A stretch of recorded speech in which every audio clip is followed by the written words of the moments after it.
Dzień dobry, witam Was bardzo serdecznie, w zasadzie to dobry wieczór. Witam Was z bazy, jest niedziela wieczór, ja właśnie startuję w trasę.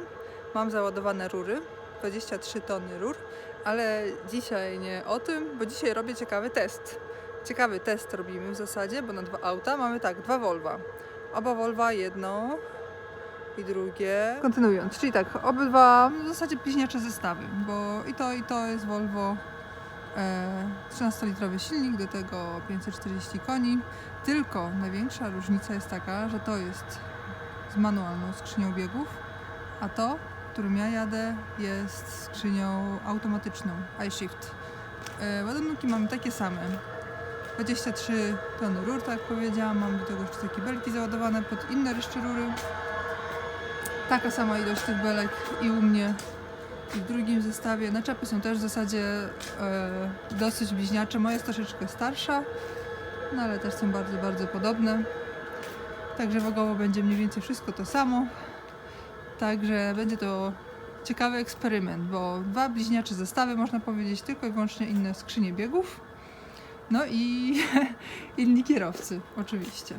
Także 51 ton ma każdy zestaw, tyle waży. Ciężkie zestawy.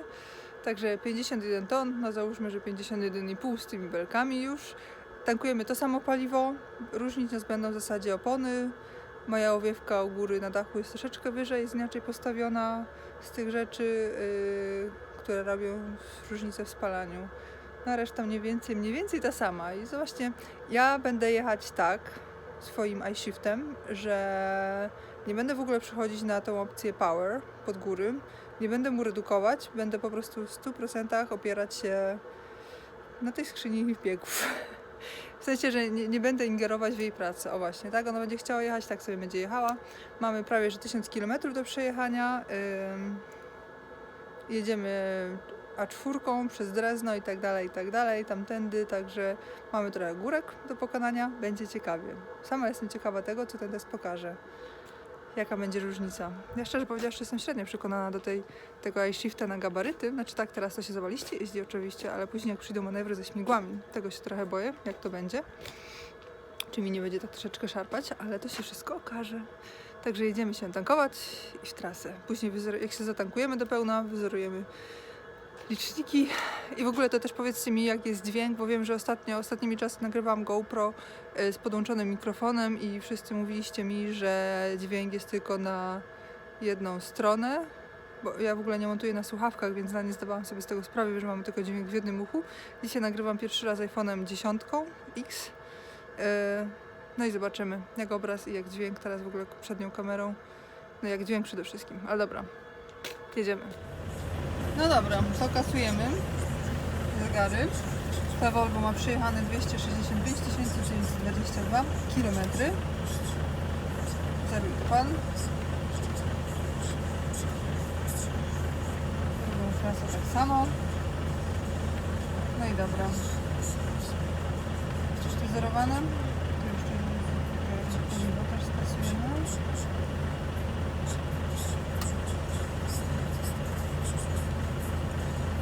Skasowane? Wszystko skasowane. Trasa 582 km. Idę teraz ja swój kasować.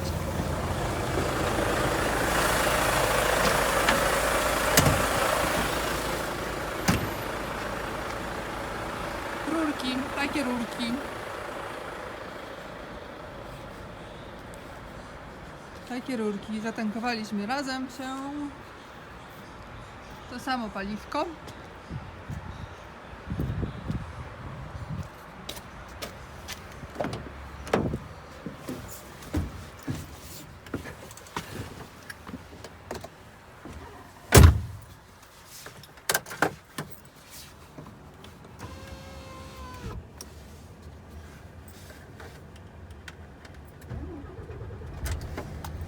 No i dobra, ja robię to samo. Teraz A1 kasuję, teraz A2 kasuję. I tutaj komputer pokładowy, zużycie paliwa etapowe. Gdzie to jest to? To potrzebuję. Czyli co? Mamy tutaj też wszystko pokasowane.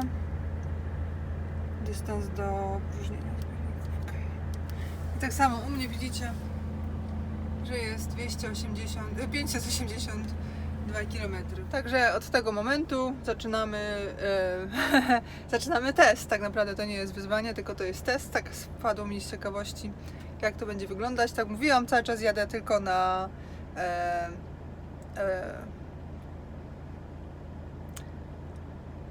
tak mówiłam, kompletnie nie będę redukować biegów, nie będę wchodzić w tą opcję power, tylko będę sobie jechać w trybie ekonomicznym. To jak? Gotowy?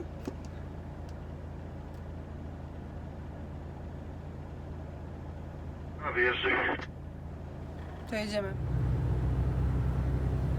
I wpadamy na autostradę teraz. Na Zgorzelec lecimy. 563 km przed nami.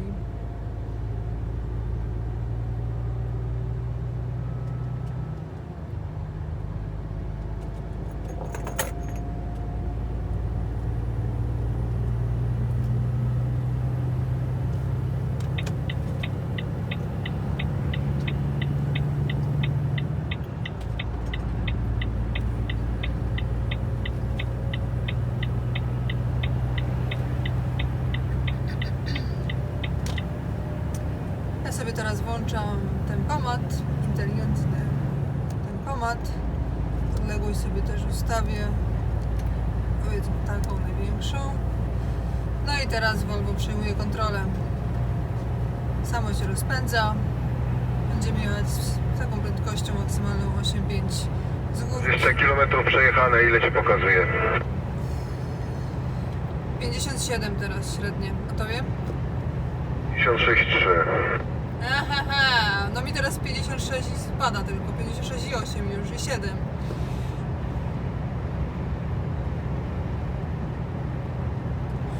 Ale wiesz co, ty dawaj do przodu, żeby było sprawiedliwie, bo ty będziesz się chciał sam, wiesz, po swojemu rozpędzać i tak dalej, a ja jadę tylko wyłącznie według, wiesz, jak skrzynia będzie chciała.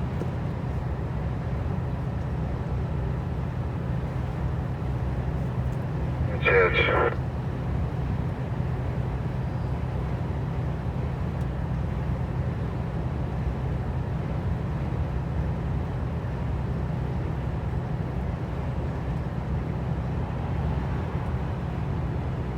Na razie oczywiście jest płasko, więc nic ciekawego się nie będzie działo. Będzie ciekawie dopiero jak jedziemy na Drezno. To znaczy u mnie nie będzie ciekawie. Ja po prostu się będę tak kulać po tych górkach. Ale ciekawy będzie wynik. U mnie już 54,9. 52,8. Bo ty jedziesz za mną. Mogę cię wyprzedzić. Proszę? Jak chcesz, mogę cię wyprzedzić. Mi obojętne, ale tobie na manualu to tobie się będzie lepiej tak jechać. Ja pod górki nie będę mu dawać tego powera.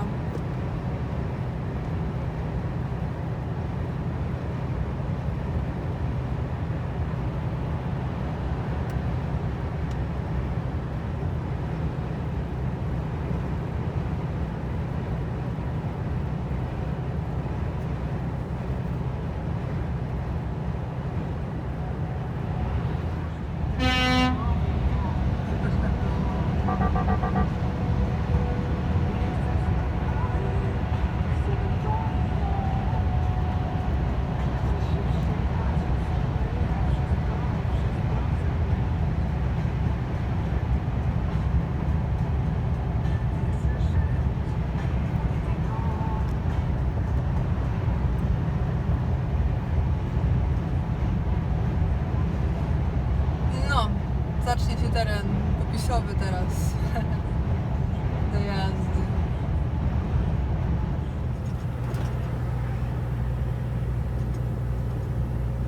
Tak wygląda moja jazda dzisiaj. W ogóle nie ingeruję w to, jak komputer chce jechać. Teraz jesteśmy na A4, podjeżdżamy na górkę, pod górkę. Drezno. Także widzicie, wszyscy mnie wyprzedzają. Bo ja nie ryzykuję. Tak, żeby jak najbardziej wyeliminować ten czynnik kierowcy w tym wypadku. W automacie jest to trochę łatwiejsze. Po prostu tryb Eco Plus i jedziemy. Jest masakra, ja już bym normalnie zmieniła bieg. No Volvo, no zmień ten bieg, no nie bez przesady, no. Będziemy za chwilkę 30 na godzinę jechać. Przecież masz tą siłę. Śniesz, czy głaszczasz go pod tę górę? O Jezu, daję mu wolną rękę, ale masakra.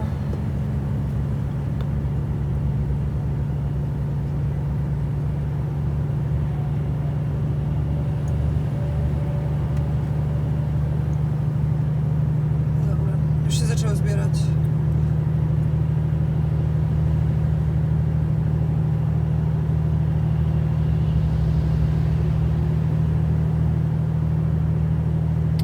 Powiem wam, że jest to już trochę takie niebezpieczne tak jechać.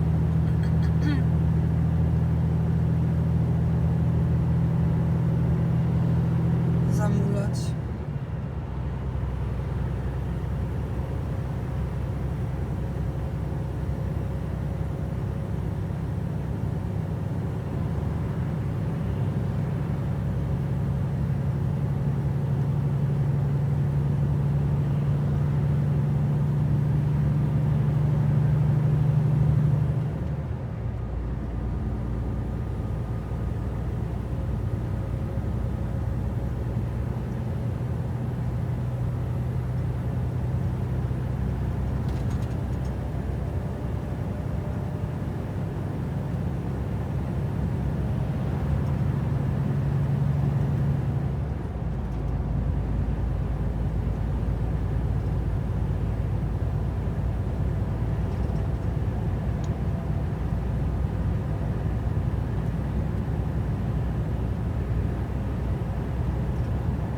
Pani teraz pod górę spadł. Proszę? Średnią pod górę.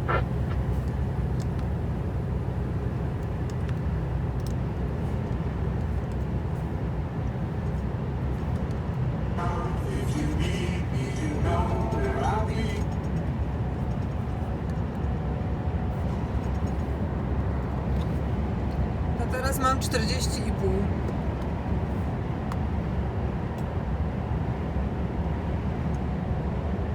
No dawaj, dawaj, bo stajesz z tyłu.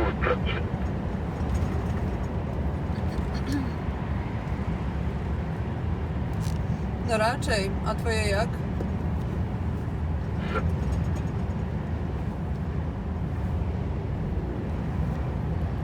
No już mi ciebie wycina.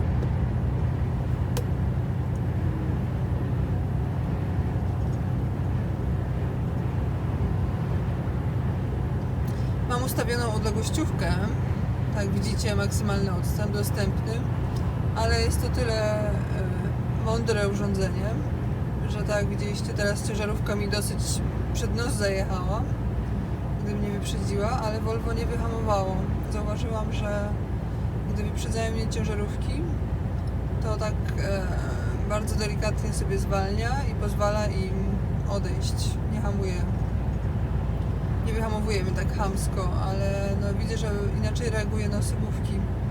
Szczególnie gdy osobówka no, zajeżdża tak z lewego mojego pasa na, załóżmy, pas zjazdowy tak nagle, to wtedy reaguje, wtedy no, mocno hamuje. W sumie to pewnie większość z Was jeździ z odległościówką, więc być może to jest w ogóle niepotrzebne to, co ja mówię. O, stoi może jakiś... Tak, w przeciwną stronę, no ale ja na przykład tam dopiero pierwszy raz jeżdżę ciężarówką z odległościówką.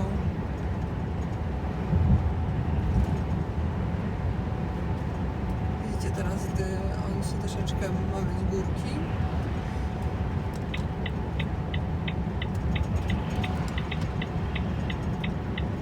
Już kurde puścił mnie. Teraz nacisnąłem gaz, żeby nie tracić prędkości. Teraz sobie mnie wyhamował.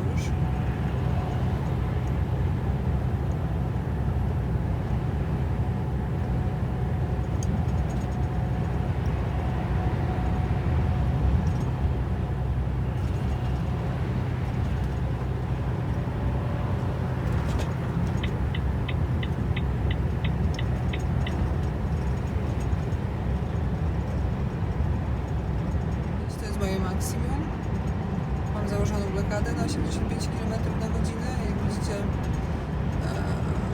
przeszło trochę. Chciałby się rozpędzić, ale też komputer mu nie pozwala, go wyhamowuje 90 na godzinę. Tyle, co jest zgodne z przepisami. I więcej nie puszcza niż 90 na godzinę.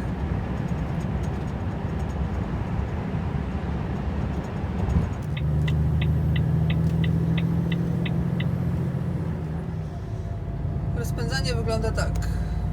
Naciskam przycisk. No i autko się samo rozpędza do tych 85. Nie poganiam. Jestem dziś bardzo cierpliwa.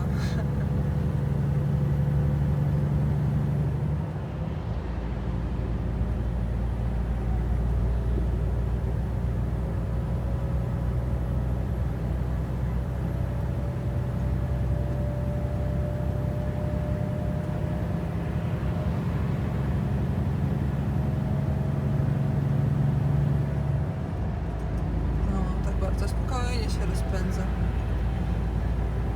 Ekonomicznie.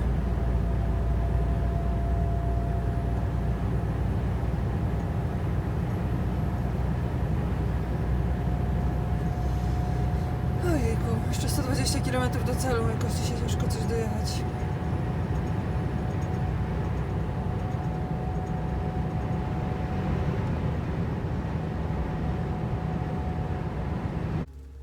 Halo, halo, ogłaszam zakończenie testu.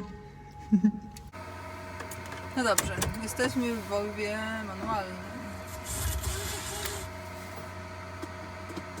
Zobaczmy.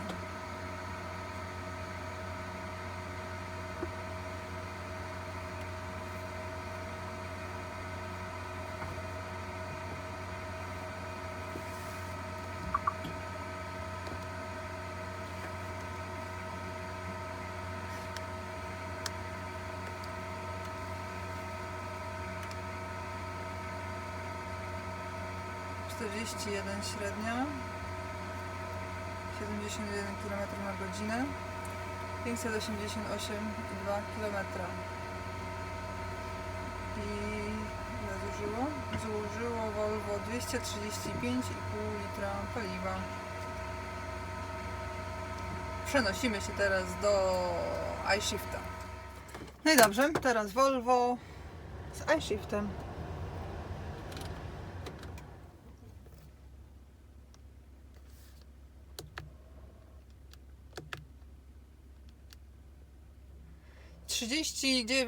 i 7 średnia, 70 km na godzinę, ale zwróćcie teraz uwagę na kilometry. 595 km. A paliwa ile? Zjedzone? 236. No właśnie, i niby Volvo manualne zrobiło większe spalanie, ale zwróćcie uwagę jeszcze raz na kilometry. No właśnie, moje Volvo teoretycznie zrobiło więcej kilometrów, a jechaliśmy jedno za drugim, ja jechałam druga, także nigdzie więcej nie jeździłam innymi trasami przez parking, na załadunek gdzie stoimy jedno za drugim, także przebyliśmy dokładnie tą samą drogę, co oznacza tyle, że moje opony są już bardziej starte i moje Volvo nakręciło więcej kilometrów, pomimo tego, że droga była dokładnie ta sama. Także w tym wypadku wydaje mi się, że należałoby się opierać na tym etapowym zużyciu paliwa, które u mnie wynosi 236 litrów, a w Volvie manualnym wynosi 235,5. Jeżeli chodzi o gaszenie silnika, no to powiedziałabym, że tak samo gasiliśmy.